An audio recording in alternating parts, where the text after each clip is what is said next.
Hello everyone and welcome to my channel. In this video, I will review to you the planner that I'll be using for 2026. But before I reveal that planner, this one that you see here is the second half of the year HOBONICHI Cousin AVEC planner that I'm currently using. So this one over here, just like the HOBONICHI Cousin full year that I used in the previous year, it has all the similar spreads where it has calendar index page, the monthly pages, the weekly pages, and the dailies. And they're all dated, right? So the main problem that I have with this planner was because whenever I miss a certain day, there will be blank pages. And I didn't really like that. I try not to let it bother me all that much. So what I did was I created an index page where I'll keep track of all the blank pages, write the dates at the side, and then when I feel like I need a blank page, I can fill it up and then I'll list it over here. However, I don't really like having random notes throughout the planner all that much. So that was the main reason why I chose the 2026 planner that I'm about to show you. So now let's reveal what planner I'll be using for 2026.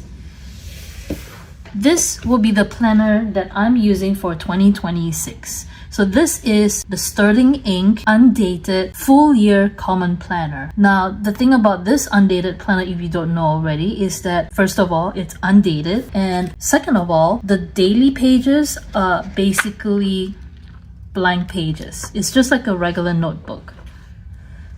And these regular pages here, or daily pages, they are numbered. So I would probably want to have an index page just to find where a certain month starts. So this is basically the main reason as to why I chose this planner, because of the daily pages. So I don't have to worry about skipping a day or having a reason to fill in a blank page. I just have to continue on writing whatever date that I left off, and then that's it. So without further ado, next, let's start with the setup video. Before I proceed with the setup, here's a quick glance at my brainstorming pages that I did in my HOBONICHI Cousin AVEC planner. Because the Sterling Ink planner had some extra pages or different layouts to some of its pages, I had to pre-plan a little bit how and where I wanted to plan or keep track of certain things. So these are the planning pages for the setup. Okay, now back to the setup. So because the cover is like faux leather and I decided not to buy a plastic cover for it, I'm going to forego decorating it. So I'm going to move on to the inner first page. I'll be using some stickers from the Happy Planner collection and a few from sticker shops. The words "Just Begin" seem appropriate, so I decided to use it. This cute little figure holding the flag, I believe, is from Lizzie B stickers. And the butterfly is just some random decal sticker I have in my collection. I don't really have a particular theme, just going with what I feel goes well together. Next, I'm adding some foiled speckled stars in the middle just to fill in the empty space a little.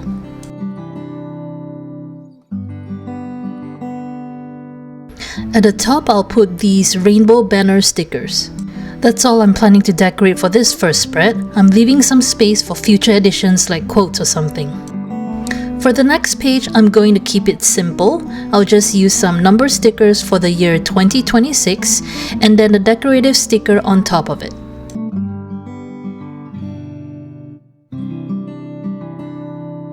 I can't believe it, this potion bottle sticker that I have was actually a freebie during PlannerCon 2019.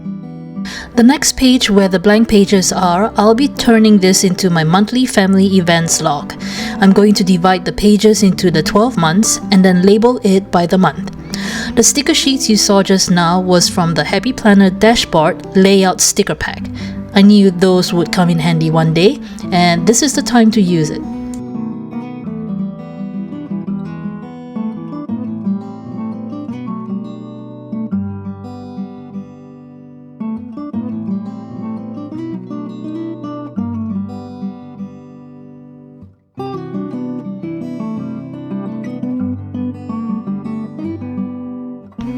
I'm not planning to stick or write the number of the days like you would see on a calendar. I think it's just a waste of my time and it wouldn't look that nice.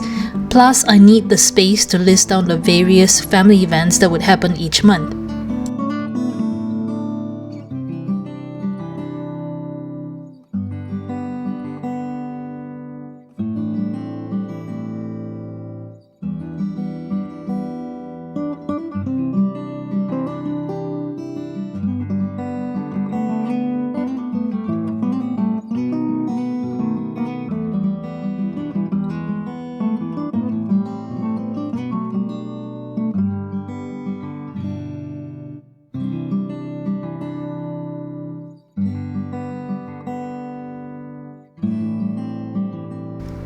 There's some space on top, just enough to put these quote sticker strips, and the words seem appropriate too.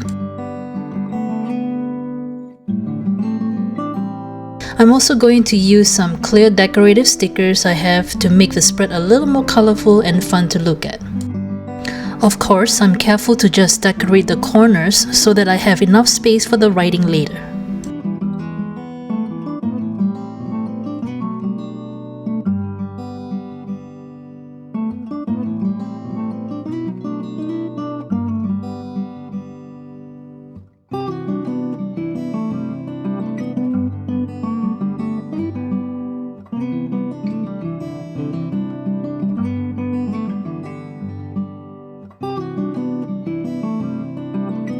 Alright, that's it for this spread. Moving on to the next one, the index page. I'm going to use one of these washi strips that I had left over from previous sticker kits. At first I was thinking of going for the grey one, but in the end I decided to use the white one. It was a little too long, so I cut it a little shorter so it could fit onto the bottom of the page. For the header title, I'm just using some stickers from the Happy Planner collection.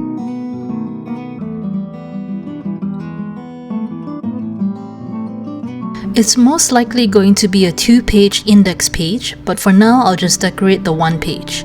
I'm going to divide the page into 2 columns, one for the page number and the other for the page content. Moving on, I'm at the goal breakdown spread. Here I'm just going to use some clear stickers from my collection to decorate throughout.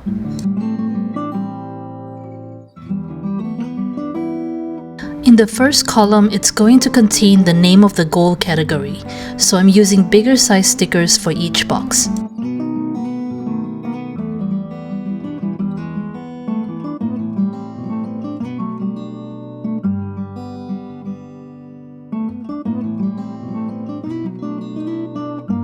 It's still looking a little plain, so I'm finding some suitable size stickers to decorate the top margin and at various corners of the boxes. I really want to make this section a pleasing place to visit frequently so that I can stay on top of my goals throughout the year.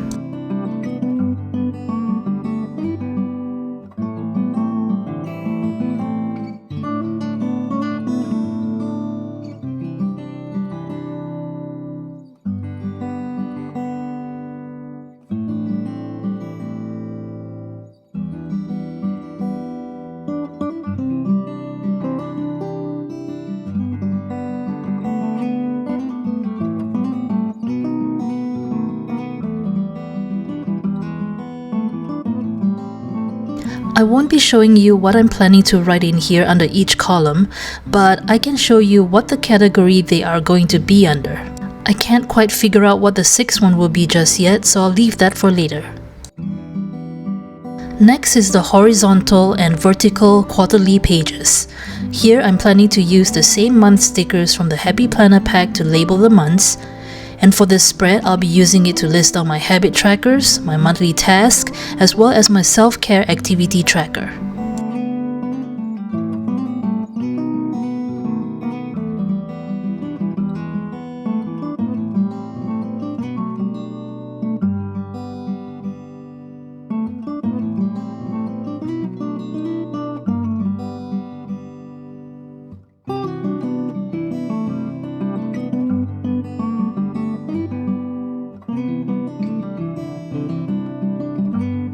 The self-care activity tracker will be at the top horizontal space.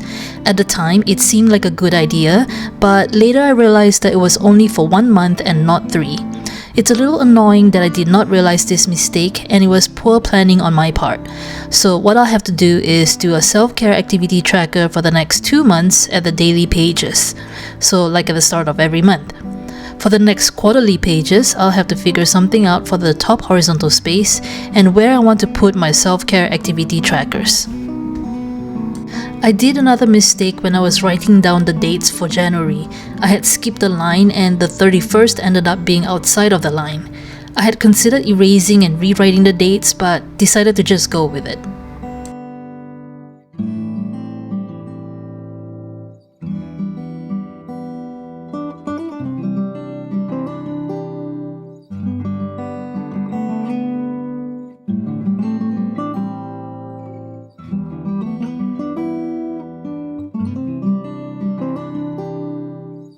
Here I'm trying to find some suitable icon stickers for the bottom checklist under the January column. They are monthly tasks that I have to make sure I complete.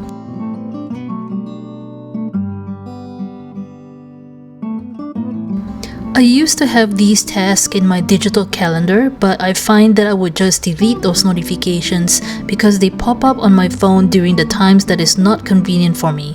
So I'm going to move them to my paper planner instead to see if that works better. I'm not going to fill in the month of February and March just yet because I might change some things later if it doesn't work out for me. Now I'm going to decorate the left page to make it look inviting.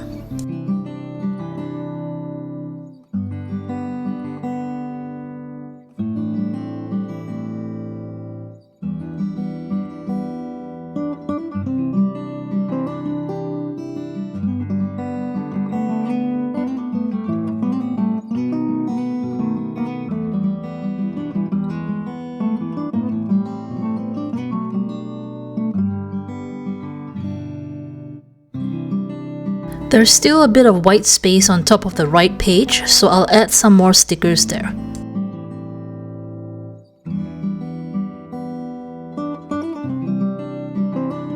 Moving on to the monthly pages, I'm going to do something different for this spread.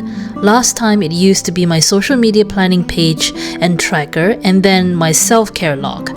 For 2026, I'm going to use it as my exercise log instead. At home, I actually print out monthly calendars and paste it on my closet door, but this time I think I'll maintain that in the planner. Here I'm just using the same dates, days, and month stickers to label the columns and boxes. So the way I'm using the monthly pages is, on the days I'm working out, I will write down the type of workout I did, how long, and maybe a sticker to accompany it. I might also jot down whether I was in deficit or over my calorie budget. I want to try to write a summary of my efforts, maybe for each week or every other week, so that I know if it's effective or have a positive outcome. If I skip the day, I'm going to write down the reason for it. Hopefully, by doing all of this, I can identify the patterns and what works and what doesn't. So I mentioned earlier that I had used monthly pages in the past for social media and self-care. Self-care is in this year's planner and the social media was in the previous year. It's not actually the first time I'm using the monthly spread as an exercise log. I did this before when I was planning in the Happy Planner. It was one of those 30 days challenge spread that I had just decided to use to track my fitness, and it actually worked. I was pretty dedicated back then, and it looked nice seeing the days filled out with workouts. So for next year, I'm hoping this will bring back the same motivation as I had back then. The stickers you see here are from the Happy Planner. I almost forgot that I had them. Alright, I'm liking how this looks. Moving on to the next spread. So this is the weekly pages. Because it's undated, I will have to label the days, dates, and months. I'm not too worried about the dates, but I may not have enough days and month stickers for the whole year. But I'll worry about that later. I'm just glad I can finally start using up those kind of stickers. Similar to what I'm currently doing in the HOBONICHI Cousin AVEC, I'll be using my washi tapes to decorate the top and bottom of the weekly spreads. I'm also going to still use these pages for my to-do list. I'll paste icon stickers to represent the task, and for the sidebar, I'm not putting any habit tracker stickers, so instead I might just list my goal task for the week.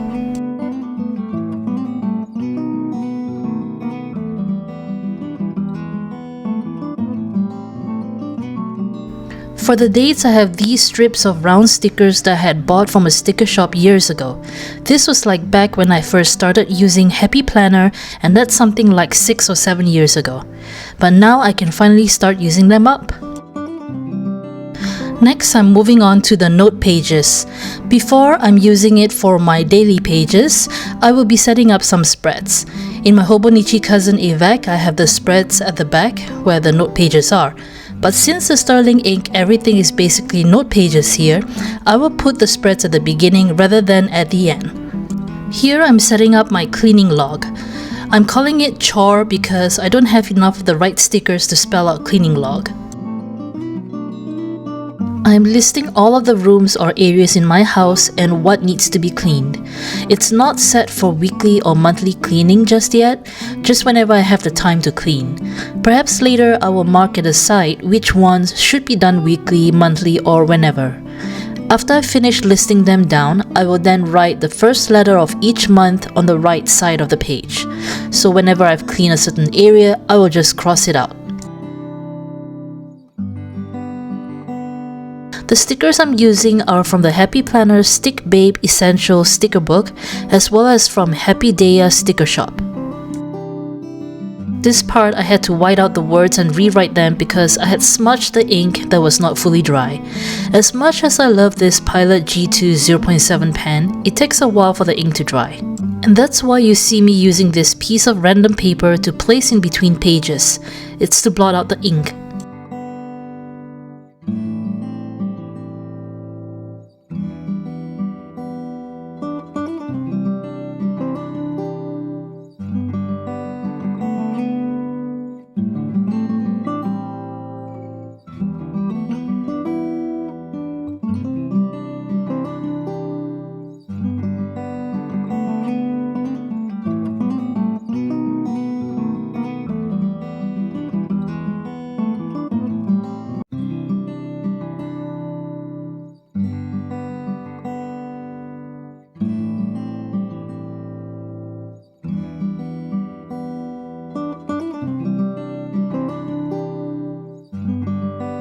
Okay, with that done, I'm moving on to my next spread, which is my health tracker page. It's where I track my period, whether I got sick or have allergies. I've been using the same kind of tracker for the past few years and it works for me. So what I'm doing is writing down the number of days on the y-axis, and then at the top I will list the months across. If I'm having my period, I will mark it in a certain color, and if I'm sick or have allergies, I will use a different color. If it overlaps, instead of doing an X, I will circle around the X with a different ink color.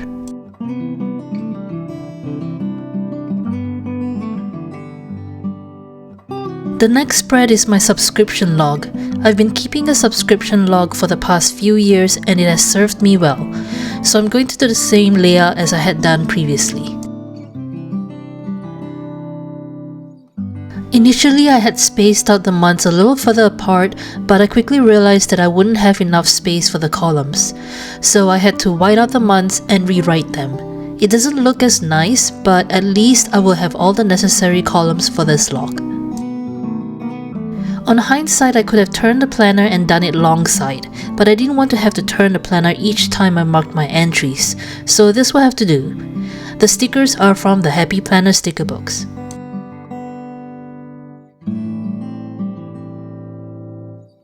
I'm taking a short detour to the index page to write down the page numbers for the spreads I've set up. Back to my setup. Next, I'm making a social media stats page for all of the months. In the past, I've done a graph format and written the stats for each month on the HOBONICHI Cousin calendar index page. But for the Sterling Ink Planner, I've decided to go with a one-page spread to record all of my stats. It's a fairly simple setup. I'm going to divide the page into two sections for YouTube and Instagram and then list down the months. There will be columns for each for the starting and ending numbers.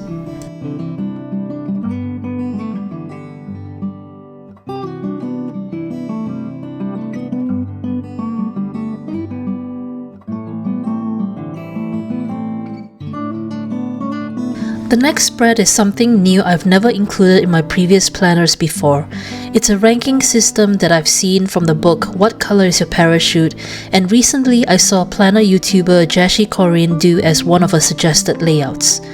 I normally keep track of my reading on Goodreads, but I do want to note down the best book of the month and then finally at the end of the year, which one was the best of the lot. Using this ranking system serves those purposes. However, as I'm setting up this chart, I'm not sure how I should label them. I suppose I'll figure it out once I start filling them in as the months go by. For now, I'll just list the months, and at the bottom I'll use numbers to represent the months as well. Thinking about it now, I suppose I should have listed the months in the boxes at the far right for each row. I'll make that correction off camera. For those that are not familiar with this ranking system, what you do is for each month starting from the top, you write down your favorite book title for that month and compare each title with the previous month's book title. The chart allows you to consider all of the month's book titles, unlike the battle charts that are frequently used in reading journals. Once you reach the bottom, you count the number of times a particular book title won, and then you rank the book titles according to the total calculated. And that way you'll find the best book for the year. The next spread is something I saw on Jashi Corinne's channel as well. The idea is to record your starting status for the categories you want to track, and then at the end of the year, you record what's the status for that same category. It's a simple way to see what has changed.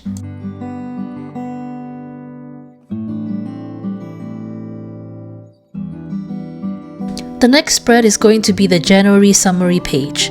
This monthly status page may change over time, but for now I'm going to start off with putting down box stickers to record status of certain categories, just as a quick overview of what had happened in that month. I have a lot of box stickers that I have yet to make full use of, so hopefully this will allow me to use them up quickly. That is all the spreads I want to set up so that the planner is ready for 2026. I've listed them in my index page, and now I'll give you a quick flip through of the pages I've set up so far. I hope you've enjoyed this video. If you like it, do give me a thumbs up. If you want to see more of my other videos, don't forget to subscribe to my channel. And with that, I'll see you in the next video. Bye!